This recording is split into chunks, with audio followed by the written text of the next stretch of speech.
Welcome to Conversations with Toy, a blogcast tackling life one episode at a time. This is the time to air out life's craziest moments. This space is all about speaking about life's hang-ups and ways in which we can leave better than when we started. Topics are all about ways we can find space to be better in life, love, mental space, and health.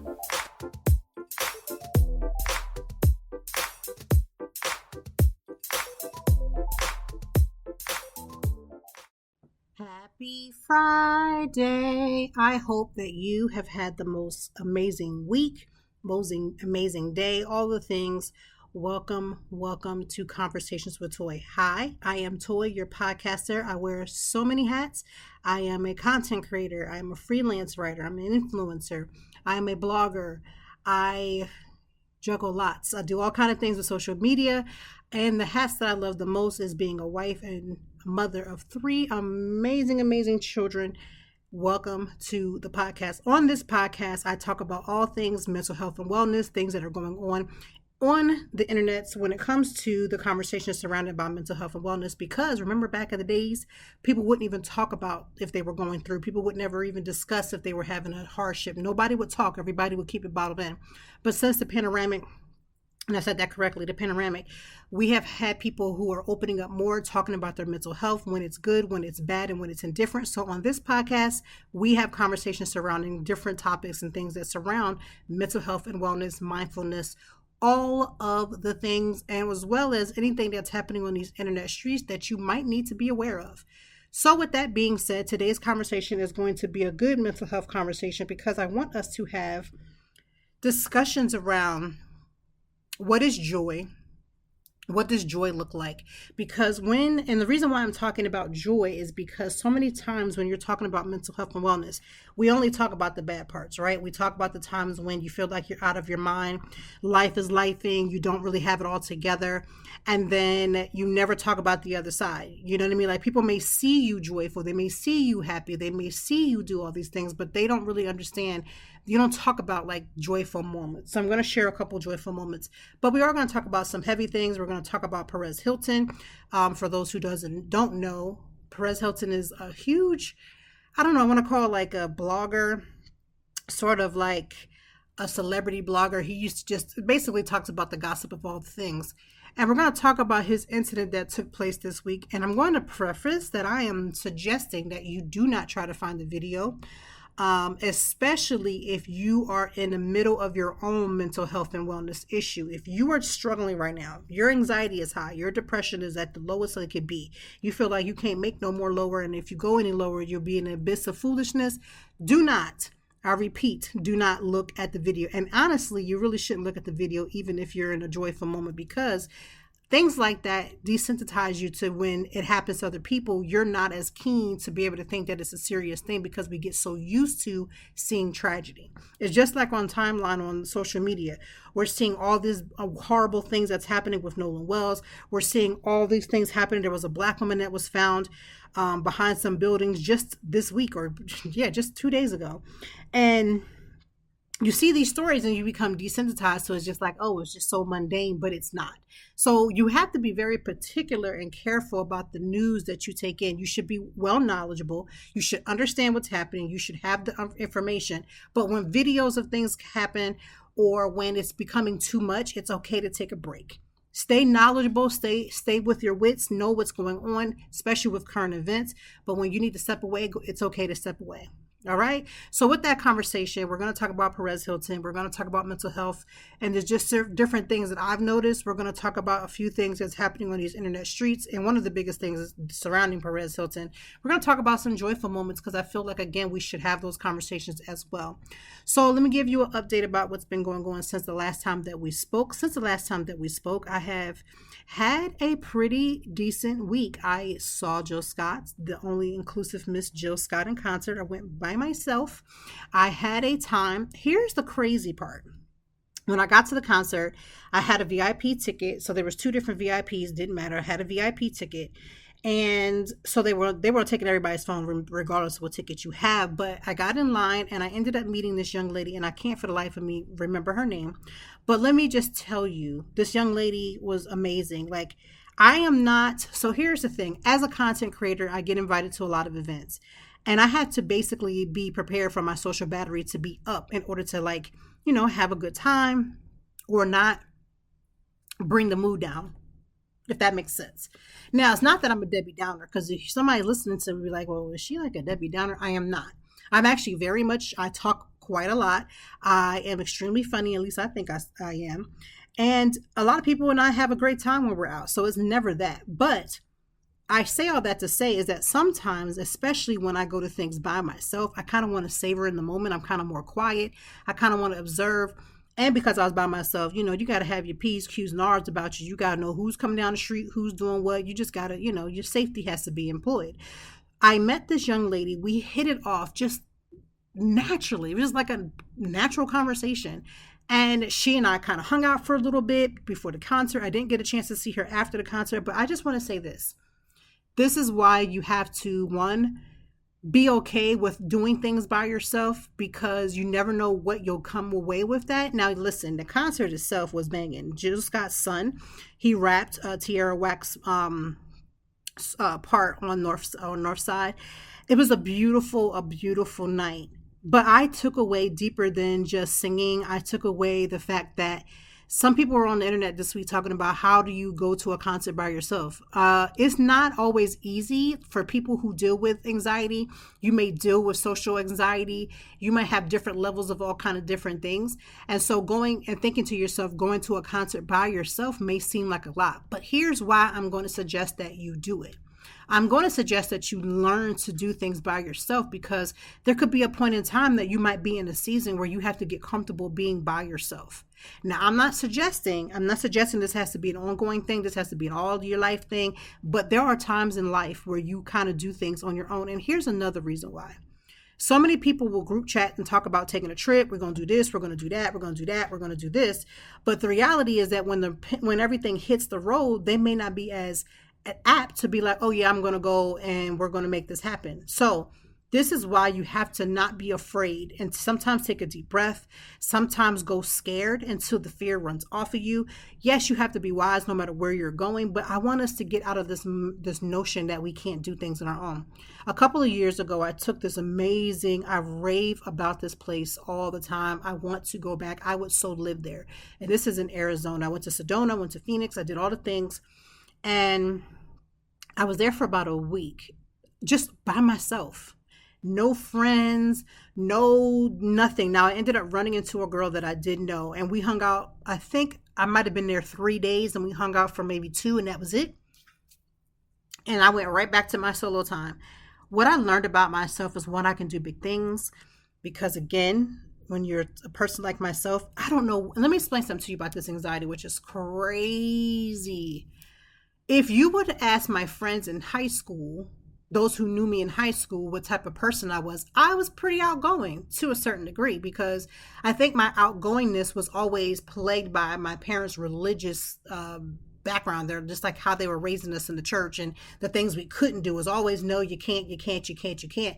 So if I would have had the ability to blossom more socially, I probably would be better down the road. However, I preface that if you ask my friends in college, I was able to reinvent myself. I was able to just do me and enjoy the me that I wanted to be in college, right?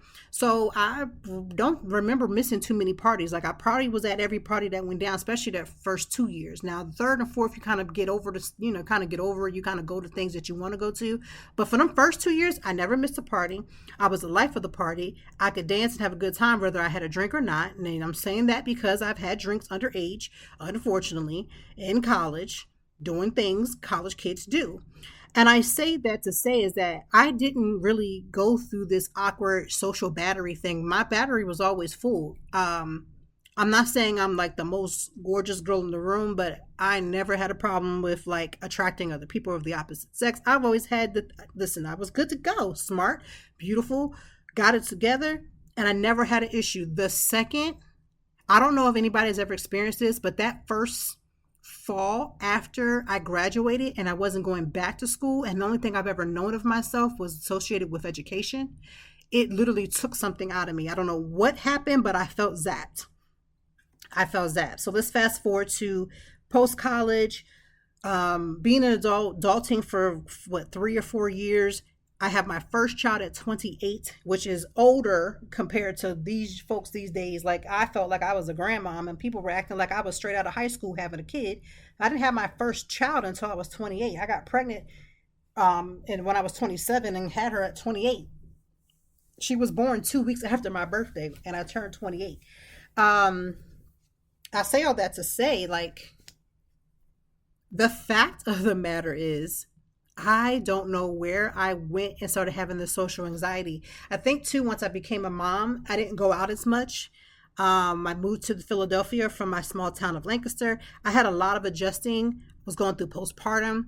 I had a lot going on, newly engaged, moving into the house.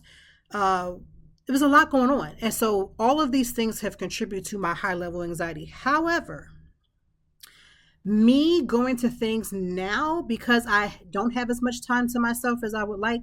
You know, when you're a mother, you're a wife. I have 3 children. They all have to be somewhere. We're all struggling back and forth between what car is somebody going to, who's picking up, who's dropping off.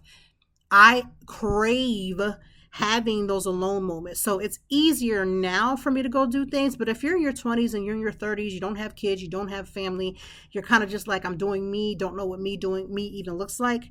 I want you to be comfortable doing things by yourself. And you might say, well, I already live by myself. I'm already doing things by yourself. But there's a difference between you're just living or you're doing. And what I mean by that, I want you to get very comfortable of adding some joy, some slices of joy to your pocket of life. For instance, you may not be able to have the budget that may be able to take a full vacation somewhere, but you can do a staycation. You could go do something you've never done. You could sign up for like a hiking group. You can decide to do a running group. You could decide to do a baking class. Like these little pockets of joy that you can learn new skills, meet new people. Be open to meeting new people. I am 45 years old and met a whole new woman, whole new friend, whole new all the things. And I'm 45. You know how they say it gets older to meet new people? It gets older to meet new people when you're closed off, right? When you're closed off and you're not willing to meet new people, you're going to struggle, okay? So I say all that to say, add little pockets of joy to your life and enjoy finding joy in doing things by yourself. And if you're at the point where you feel like I'm doing everything by myself and it's myself is not enough, I 100% hear you. I hear you. I emphasize and I hear you because I can't even imagine what that all feels like. But I am asking you to add still pockets of joy because you still deserve by yourself with a crowd or whomever to enjoy this life.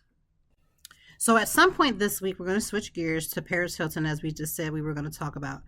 Perez Hilton was having some type of mental health breakdown. Now, I'm going to tell you this right off the bat. I watched the video for as much as I could, meaning I watched it till I said, you know what, I got the general gist and I'm up out of here. Because again, I don't feel like taking in that type of foolishness into my spirit. So he was on live, did not watch it in real time. So that's what I'm trying to preface. I did not watch this in real time. He was on live with 3 other people. I don't know who these 3 people were. I do know they were rather calm, and some people are saying like they should have done more. Somebody obviously had to call the police. Somebody had to do something. I'm not sure who, what, where, and why. I will say this, that in certain situations that you need to not be as alarmed, or if you react in a certain way, it could cause the person to do more. So in 5 seconds of this, I'm going to give them 5 seconds of grace because I don't know their story or how they relate to him. I just know that what I saw was the 3 of them on the live. They're having conversations and he's literally cutting himself. I don't know what's been going on. Apparently, people have been talking about he had some type of health situation, sepsis. And, sometimes when you have sepsis, it can really mess with your head, can mess with your brain, all the things. I can't talk about what his health records are because I don't have that general knowledge, right? So nobody needs to come and sue me. Nobody needs to come and say, she said. I am saying I don't know anything about what this man had or did not have. I am telling you what's being said online, but what I can say is to what I saw. And what I saw was a man harming himself. And what I saw was a form of mental health happening. Here is the thing. I have worked with young people in my job, right? Not now, but at some point at my job, I have worked with young people. And these young people, some of them, their coping mechanisms for the stress that they were in, the abandonment that they felt, the trouble that they felt in their spirit would cause them to cut. So we would always have to be aware of sharp objects around them, because it could be scissors, it could be knives, it could be anything. When someone is cutting, it's because they're cutting because their spirit feels that way. They don't even feel pain because they're so wrapped up in the pain of whatever is on their heart, right? They have so much going on in their mind that they cannot focus even on the pain of that, even the self-inflicting pain. And you might be saying to yourself, what in the world could be happening to you that you couldn't feel pain? Here's why I want to pause and say this. You don't know what someone's story is, so you can't put levels to what their pain is according to how you think you would respond. See, here is the thing. I'm going to take it to church, and then I'm going to bring you back out. Now, church-wise, they would always talk about how the enemy, the devil, he can't touch your body, he can't do anything, but if he messes with that mind, if he can have you thinking things and have you doing all kinds of thoughts in your head telling you to do certain things, that's how he gets to you, right? Now, if you bring that out of church and you bring it into the regular world, right? They will tell you, you are what you think, right? You are what you think. And when someone is thinking about the pain, they're not thinking about a solution. They don't even see a solution. All they're thinking about is being overwhelmed and overcome with the emotion. And sometimes the emotion feels so overwhelming that they feel like they are just dead to the world, meaning they feel as if they have nothing to live for. When reality is, regardless of how low your situation is, if you would just allow yourself to realize that you literally will always have at least one or more ways out of anything that you get into. Now, it might not be the prettiest situations, right? For instance, when my mother and my sister and my siblings and us were in the women's shelter, this was in Lancaster, Pennsylvania. We were in a women's shelter for a little while when my mom, dad was going through whatever they were going through. We were in this women's shelter, and I don't know what it felt like for my mom being a mom, because now as a mom, I couldn't even imagine me being in a shelter with my kids. But let's say I had to do that for whatever the reasons, right? I had to get back on my feet. When you're in situations like that, you don't see housing, right? You don't I don't see how I'm going to get this way. I don't have enough money to do it. I got these kids. I got to figure it out. I can only imagine the pain that my mother was in. I can only imagine the stress that was on her heart. I can only imagine how she would, and this is how she would do. She would try to make everything seem so normal for us so that we wouldn't feel like outsiders, even though we were literally displaced, right? Literally displaced. And again, that's one example, but people go through things in their life. They experience death, somebody leaves, and they don't know how to cope. They don't have enough coping skills, or they're scrambling. Your brain is scrambled. You have too many thoughts in your head. You can't really, put one to the one side, one to another. Some people are really struggling. Now, here's what I want us to take away from the Perez Hilton situation is this. We don't know what he has going on in his mind. I could not tell you what he was thinking, couldn't tell you what he was feeling, couldn't tell you anything. What I do know is that it's not a normal situation to just start cutting yourself, meaning it's not something that people that's not their go-to. Now, somebody would say, oh, he's crazy, he's this and he's that. That's why we don't say those words, right? We don't say, oh, so-and-so is crazy because, again, why? Number 2, hopefully, I believe he was hospitalized, and hopefully he is getting the help, because it's going to take more than just the healing of his body. It's going to take some therapy, maybe even some medication. This is why I say people who choose to be on medication don't go on medication because it's a great thing to do. They go on medication because it's a tool that they need. Perez Hilton needs more tools in his toolbox in order to fight whatever he has going on in his mind and his heart. Whatever is wavering in his mind, his heart, whatever's on his thought process that's overwhelming and and he feels like he can't do a lot with it. He doesn't have a solution for whatever he may be going through. That is what that space in between is where mental health is. That is what it is. It's not because you saw somebody who may be experiencing schizophrenia, which is a form of mental health, right? You may see somebody that's bipolar. We see big things. We see the big things. Oh, so-and-so has schizophrenia, so-and-so has bipolar, so-and-so has this aggression, so-and-so has this. But sometimes people aren't willing to see the little things, right? People sometimes have obsessive behavior while they're dealing with their mental health situation.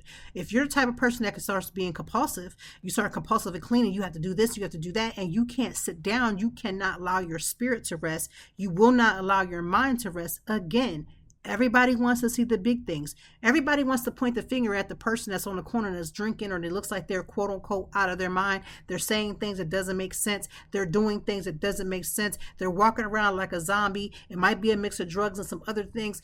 People are so willing to see it when that's the quote unquote picture of mental health. But mental health also is a person like myself who shows up every single day that might be going through and trying to sort out the things that she has to go through.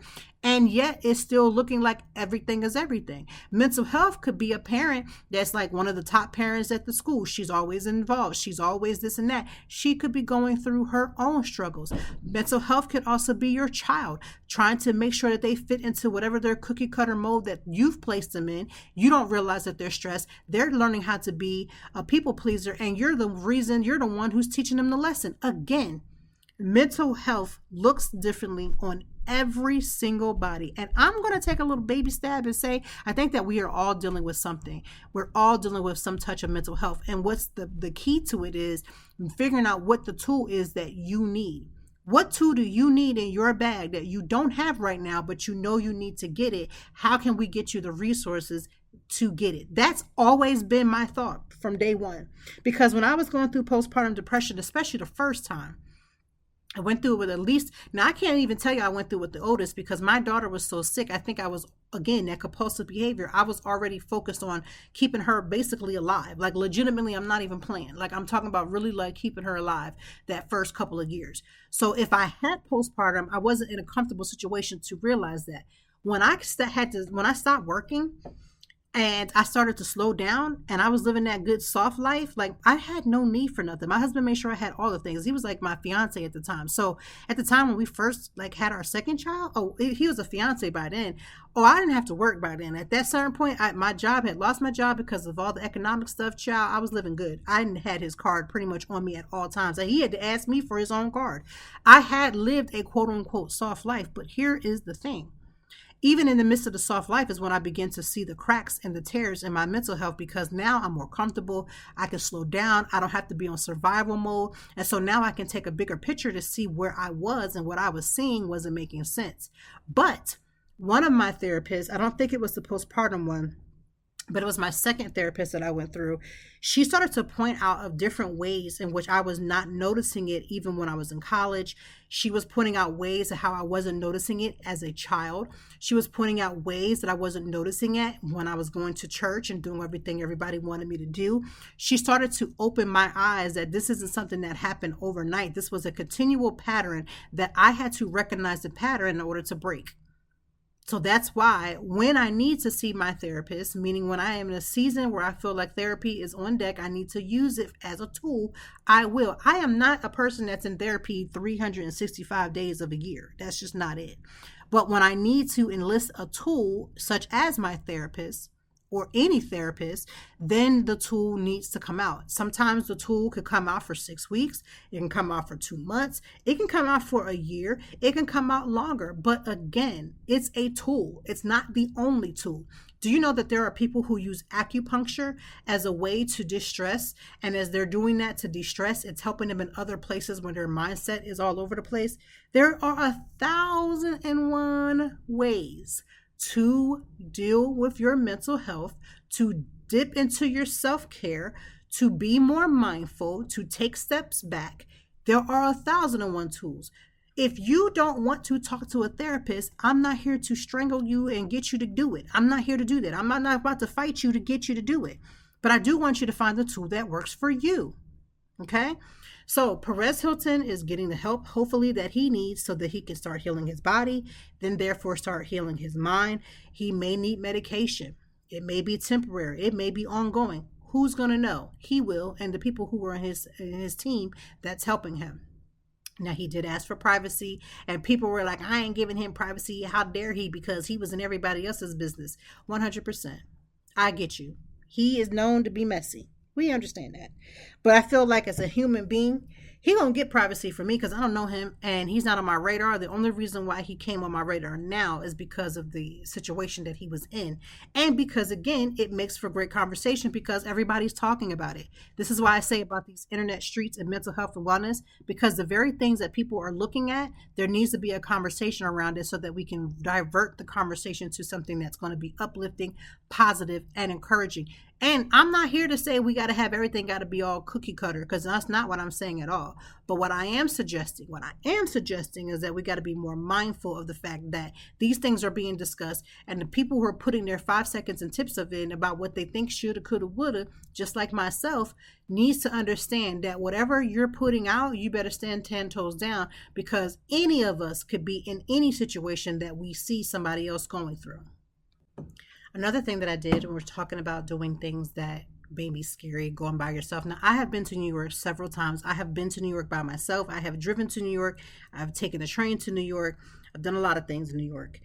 I travel because this is just the way the business works. However, there are just certain times and seasons of my life where I'm just like, okay, should I do this? Should I not? I went to New York on a random Thursday night last week. And was it Thursday? Yes, random Thursday night last week because B&H Photo and Pinterest Creators had an event. Now, I am a part of active member of the Pinterest Creators. I don't know if I talk about that as often because we don't really talk about what we talk. We don't talk about Bruno. But I will say that if you're interested in being a part of the Pinterest Creators, you really should consider. That's number one. But number two, it's just a great platform, to make content on. Going down there again by myself, not knowing who was going to be down there, I was fine until I got the email that said there would be 1,600 people at this event. And I'm thinking to myself, 1,600 just people? Yeah, I don't know about this. However, I get in line. The line is all the way down the road. I get a taxi, which I cannot stand doing taxis in New York. But I took a taxi, got it there, and I get in line. The line is long. And I turn around and I see Miss Nene Jones. Now, her at is at nene.jones. Anybody who has seen her, who she talks about J-Lo all the time, she has this infectious laugh. It's hilarious. And when I turned around, I did like one of those quick turns, turned back around to the front and turned back around again. And I was like, oh my gosh.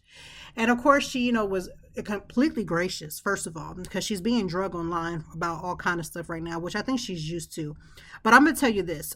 In person, one-on-one, first of all, I'm here for her drags. Let's don't get that twisted. I am here for her drags, her personality online, but her personality offline is one and the same. But I like the fact that me and her hung out the entire time.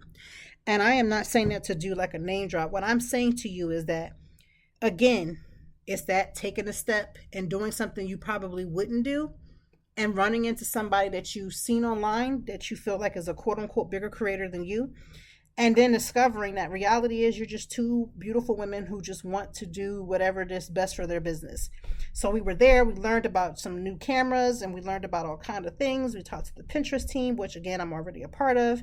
It was a great time. And I went back to New York after I had a great margarita because apparently at the New York station, it was no food that I saw that was open that at least that I wanted. So I had a cocktail and some Fig Newtons and I fell asleep on the train and called it a day. But I had a great time because it made me step out of my comfort zone of doing something during the week when I'm usually in preparation for like what's going to happen Friday and what's all these meetings and all this other stuff. It was nice to just step back and enjoy the time. And we had a time. Pinterest, y'all can come and have me come down there anytime. I'm good with it. But it only takes that once. So now that I've done it, and I know there will be other events because, again, Pinterest has been having meetings. Pinterest has been having things. It just was the whole, I don't know if I want to go, I don't know if I want to go. I'm going to tell you right now, I'm going to be on the next thing out. If they have something else, I'm going to be on the next thing out because this, like, why not? It's for my business. It's super fun. And so I enjoyed myself. Now, we talked about joy. Right? We talked about having these little pockets of joy. This is not my first time talking about pockets of joy on this podcast. I'm talking about it all the time because, again, I feel like we talk about the dark side. We talk about when we see things like Perez Hilton. We talk about, again, those outward manifestations that we identify as this is mental health. There is no such thing as a person of mental health. There's no face of mental health. If you look in the mirror, you are the face of mental health. We're all the faces of mental health. But I want to talk about something that's joyful. So this week, especially if you are a David Banner fan, and even if you're not, David Banner is a rapper from Mississippi. He is very proud of that. Now, I am a fan. I don't know if you could tell. I am a fan. I've been a fan for years. One of the very first Jill Scott concerts that I went to, I took my girlfriend. She and I went and we had a good time. And I saw this man come from the back. I wasn't in the back. We were pretty close to the stage, but I saw these shoes coming from the back, and I immediately said, that's David Banner. I didn't see his face, didn't even see his body, just saw the shoes, looked up, and it was David Banner walking in. I almost lost my mind because my girl was like, how did you even recognize? I'm like, listen, I'm a fan, okay? So this week we saw him, quote unquote, skipping across the stage, performing with the UGK, Like a Pimp. Hair flowing, locks going, all of the things. Now y'all know that's not his real hair, but we don't care about that, right? We don't talk about Bruno.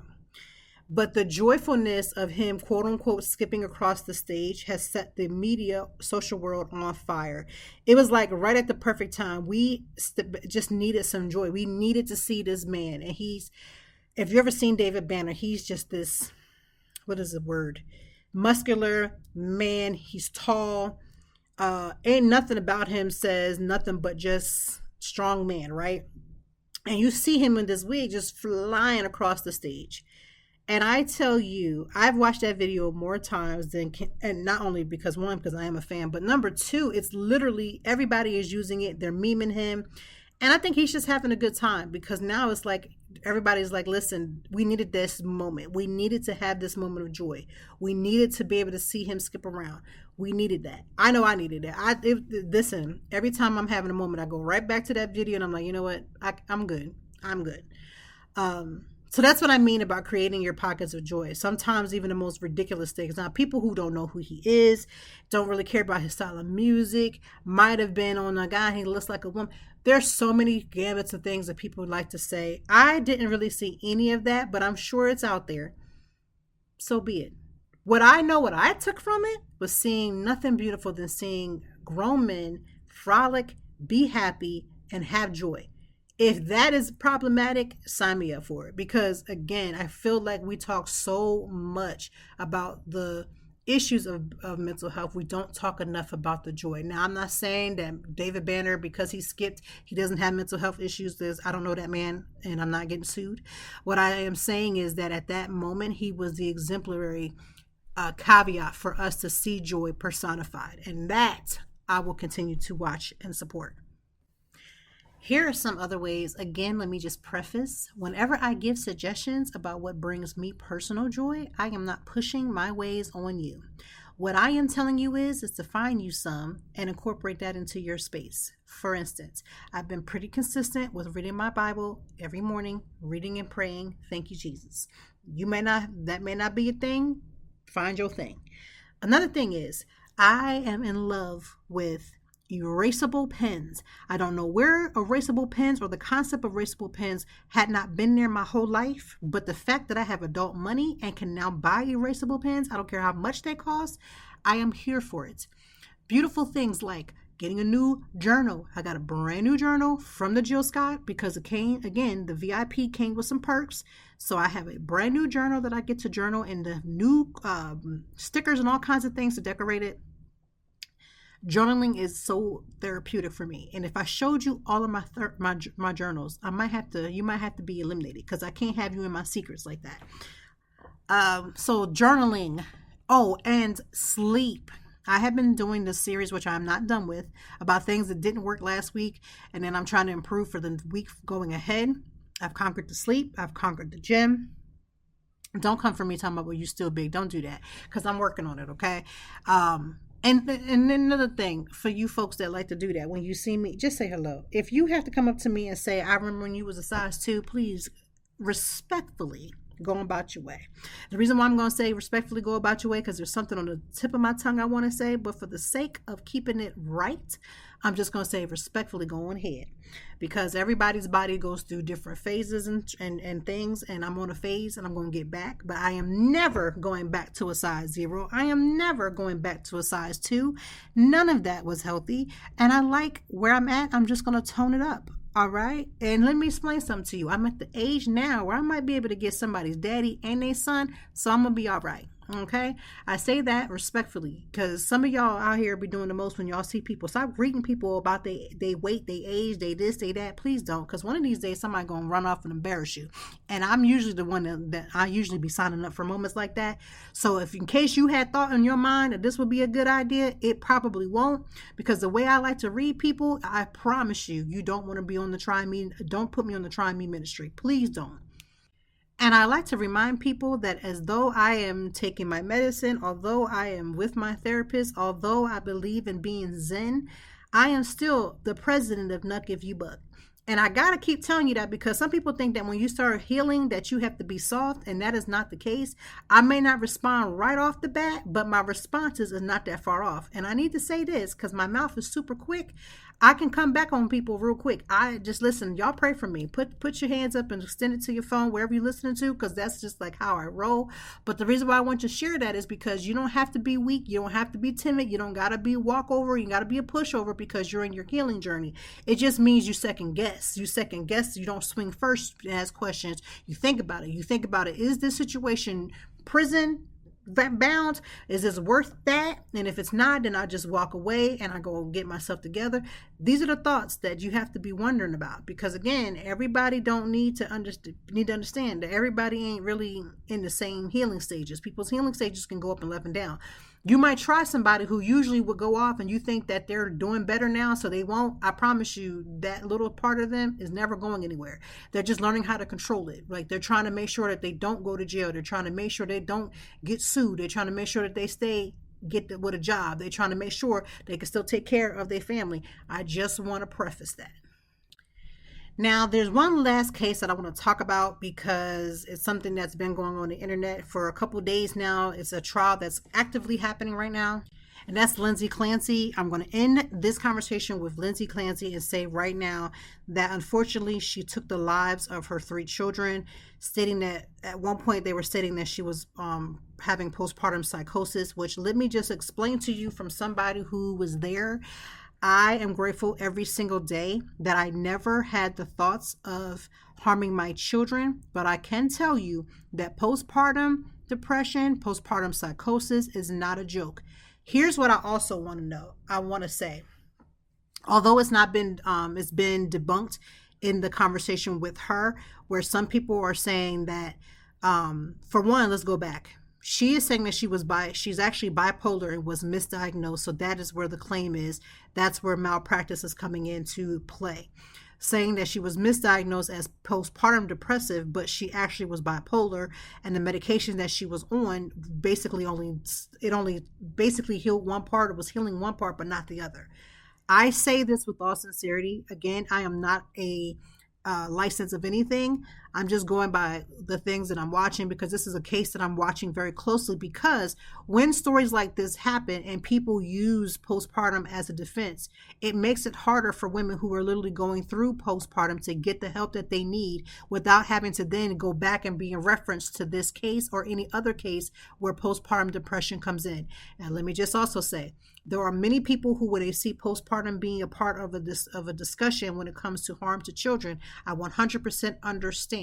But I also want to preface that it does matter what environment, on top of postpartum depression, what environment that you are in and the partner that you have. Because if you are in a situation where you are in a home with a partner and that partner is agitating you to any degree, to any extent, I am here to tell you that that will not be conducive to your healing journey and can also trigger you in another way. Not saying that her husband did at all, because he has been cleared of all the things. I am just telling you that this can be problematic. Now, I am going to continue to watch the story. I'm going to continue to see how this case goes, because it's going to be huge, and whether or not, one, how she is charged, if she's not that she's charged, she's already charged, but if she goes to jail, all the things, this is going to be a huge case. And it's going to be a case that people are going to use to attach to postpartum depression. What I do like about the fact that she is now stating that she wasn't postpartum depressed, she was more bipolar. Again, we will watch to see how this all boils out. But I will say this. regardless of your beliefs that people who are dealing with postpartum, it's not that bad. And I would never kill my kids. I would never harm my kids.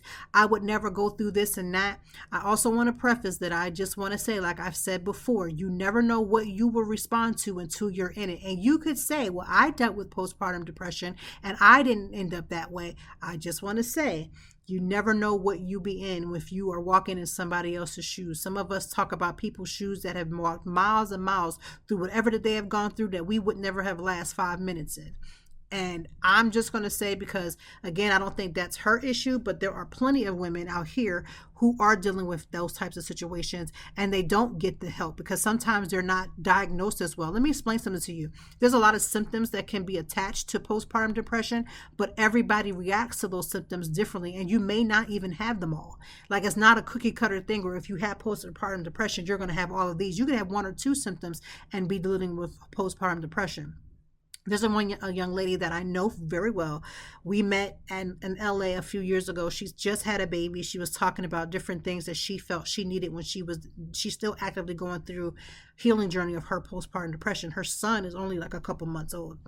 And she was saying things like, come over and bring food, because sometimes as a mother, we're not always keen to make sure that we eat. We're always focused on the child. Hire a cleaning service or hire someone that can cook. Come over instead of wanting to see the baby and come and check on the person. Because sometimes some of y'all be coming over and you want to be washing your hands and seeing the baby, but y'all don't say 2 words to the mom other than, girl, how you doing? Okay, I asked you the question, now pass me the baby. And what you don't understand is when you're dealing with postpartum depression, again, you are not exactly connected to the world as you should be. And some moms go through things where they're not necessarily harming their child, but they also feel like they can't do enough for their child.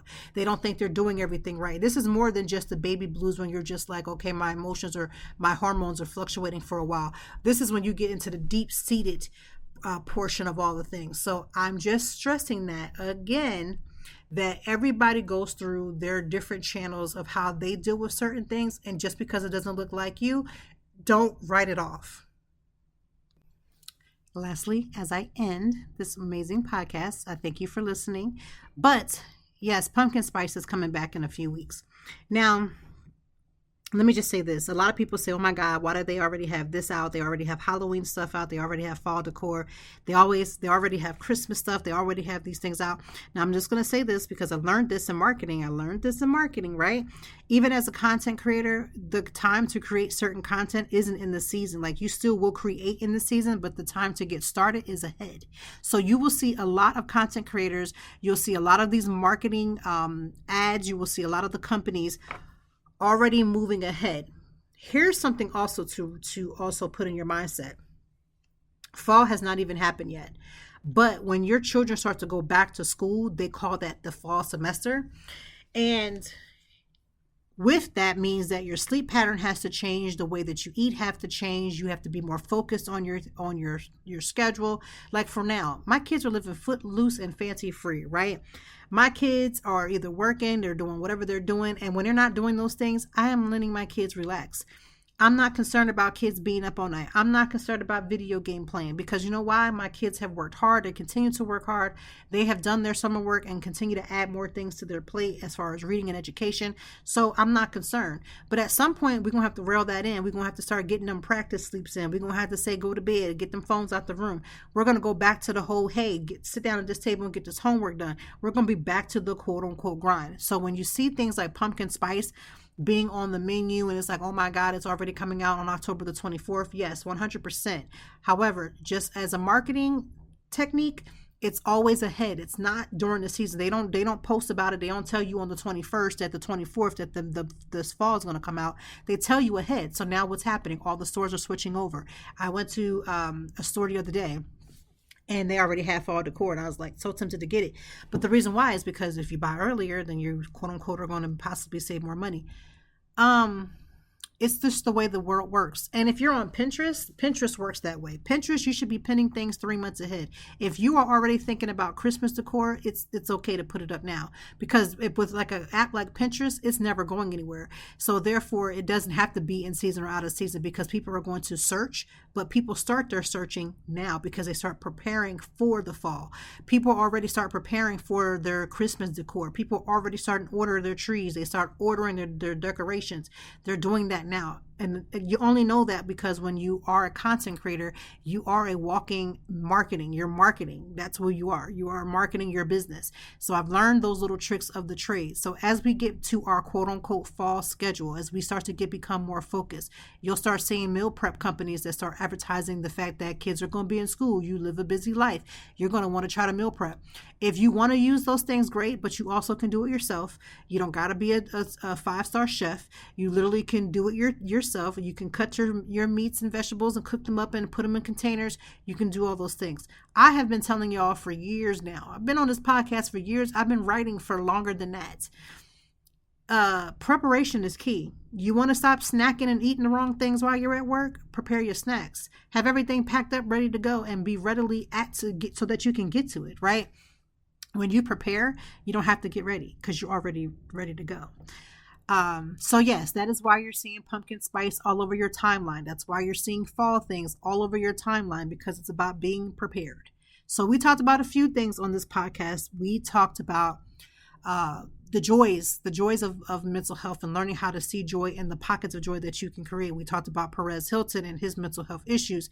People were clowning him and saying how bad he treated other people. I 100% agree how badly he treated other people. There was a lot of things that he has done to people online. I still, just for my own personal reference, I have no time to poke at it. I don't have time to poke at that. I just don't. Because I don't have a lot of time on my hands to sit around poking at how Perez Hilton was a bad person. What I do know is what I saw on that video.